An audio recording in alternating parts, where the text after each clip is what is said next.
Tonight, this gentleman is also a Spokane comic, but he does not spend all his time in Spokane. He's out on the road tearing it up left and right. Ladies and gentlemen, please bring to the stage Mr. Devin Barber.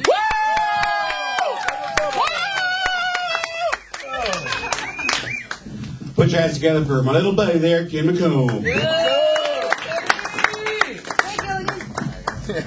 I always like to start out my act with an animal imitation. No, you'll like it, I swear to God. I'm going to do the call of the northwestern red-eyed pine hippie, also known by its scientific name, Tocolatus cannabis pacificus.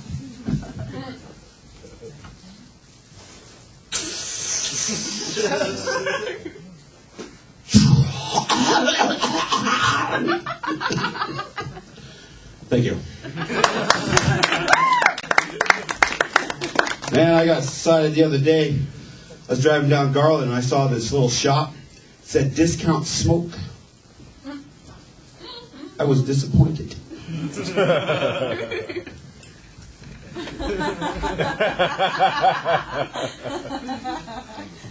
Well, I got to go to Montana this week, so my career is peaking.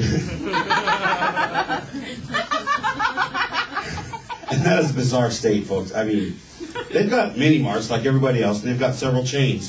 But they got a bizarre way of naming them. I want to meet the guy with a six-figure salary that thought it was a good idea to name a chain of mini marts the Come and Go. They spell it K-U-M. And they have another chain for the skanky hose. It's called the Town Pump. And they're not prejudiced in Montana. They have one for the gay guys. It's called the Pumpin' Pack. You guys want to know why gay guys never bang each other with this finger? That's my finger.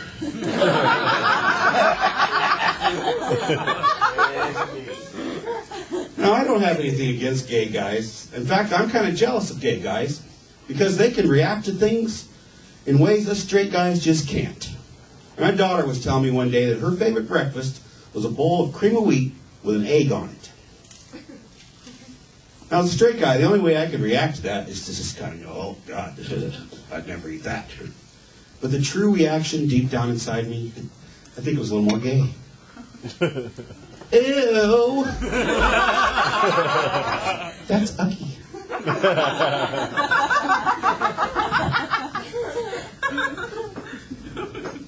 Don't you hate it when you run into people who think just because you ask them how they're doing, that you want to know? It's in the doctor's office, there's a little old lady there, and I innocently asked her, how you doing? And I knew it was a mistake. She immediately proceeded to tell me. And after 10 minutes, I was thinking, man, there's so much wrong with this little old lady. How could she still be alive? After 20 minutes, I was thinking, man, I wish this little old lady wasn't alive. And after 30 minutes, I was thinking, man, I wish I wasn't alive. Well, I was in Nebraska doing comedy, and I met this guy who told me he gave $50,000 for a Hummer. I said, man, you're stupid. You get one of those at the truck stop for 20. You know the joke about Hummers, don't you? Rich guys buy them, to compensate for a small penis. Well, International's come out with an SUV that's even bigger than the Hummer. I think, what's this for? Guys who don't have a dick? Maybe it's for rich black guys.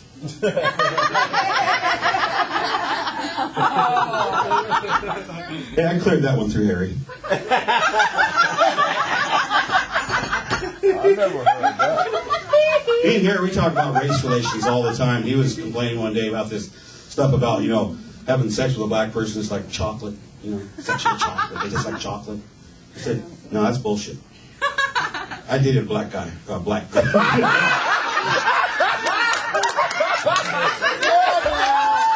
on tape. It's on tape. Bang, get that in a bag. You got evidence. It's on tape. That's going to Comedy Central. Well, one little slip of the tongue and I'm Bill Clinton. No, actually, I dated a black girl. Well, And she didn't taste like chocolate. She tastes like tuna. Oh, boy. What? I was thinking about that. Somebody married to a whole bunch of women, like these Persian people. How would that be in the morning? What? What? What? I love tuna. Anybody like watching TV? Yes! Usually I just dead silence. Like, just me, huh? But I think the commercials we're watching are getting kind of confusing. I was seeing this one for herpes medication. There's this couple. They're in Venice with the pigeons flying in the air, and they got the bicycle built for two. And then they were on the beach, and they were all over each other. I was thinking, isn't that how you get herpes?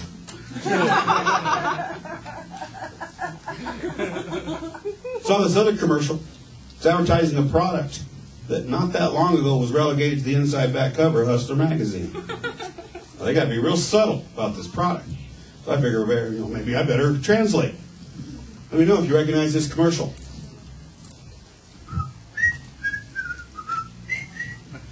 This is Bob. Bob has a small problem. Translation: Bob has a little dick. Bob wants more out of life. Translation: Bob wants a bigger dick. So Bob bought the vitamin supplement for natural male enhancement. Translation: Bob bought some drugs that are supposed to make your dick bigger. Now Bob has a big new boost of confidence. Translation: shit worked. And a happy missus at home. Translation: apparently Bob's wife likes really big cocks. Now Bob and his wife are living large and laughing easy. Translation: Bob and his wife are monkey fucking all over the house.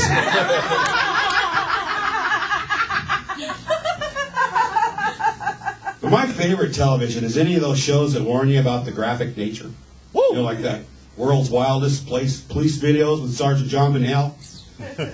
That guy got on there one day and he said, "I've been a cop for 27 years, and today crime is worse than ever." And I was thinking, you're not too fucking good at it, are you? I think they should switch that show up. Put that camera in the back of the criminal's car, call it the World's Wildest Escape Attempts. Yeah, you see that cop car swerving around trying to catch up. Every once in a while a bag of white powder explode off his windshield. Then that narrator would kick in. This cop thinks he's chasing amateur car thieves. What he doesn't know is that these two guys are hardened gangbangers that have just mainlined a shitload of crystal meth. And this is about to turn into a foot pursuit. I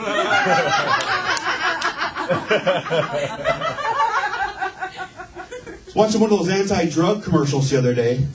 They were telling the parents, they're telling the parents, you got to talk to your kids about drugs. And I was thinking, that's a good idea. Because my kids have got to have better connections than I do.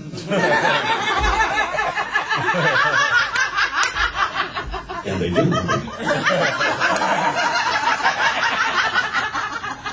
The reason they're laughing so hard is that's my daughters right over there. But that shit just cracks me up. Because that was basically the way I was introduced to drugs. I was in the 7th grade and I got to health class one day. And they were all prepared for us. There these blacklight posters all over the walls. Speed blows your mind. Then they show us this film called Reefer Madness. Guy takes one hit up a joint, he's chasing chicks all over the place. You've seen it. I don't think this film had the desired effect. We got our class, we couldn't wait to get our hands on some Reefer Madness. And then I went crazy. But I didn't abuse drugs. What I did was conduct a long series of successful experiments. And I found out that the most powerful drug of all is alcohol. Now, you drop acid, you only think you see 2 trees. You drink enough tequila, you see 2 trees. Then you try to drive your car between them. True story. True story. But I gotta tell you guys, the weirdest thing about my life is the fact that I have daughters. Give them a hand. I survived. Yeah, daughter. I can still make coherent sentences. But the weirdest thing, because they're grown now, is they're bringing guys home. A couple years ago, my 20th-year-old brought this guy home, and what a loser. She loved him, you know. I figured, you know, I didn't want to hurt her feelings, so I better bond with the young man. And, you know, there's no better bonding activity for men than hunting. So I took him hunting. It was a tragic accident. He was cleaning his gun, and I shot him. You are a small but mighty crowd. Thanks for coming out, you guys. Check me out. Devin Barber.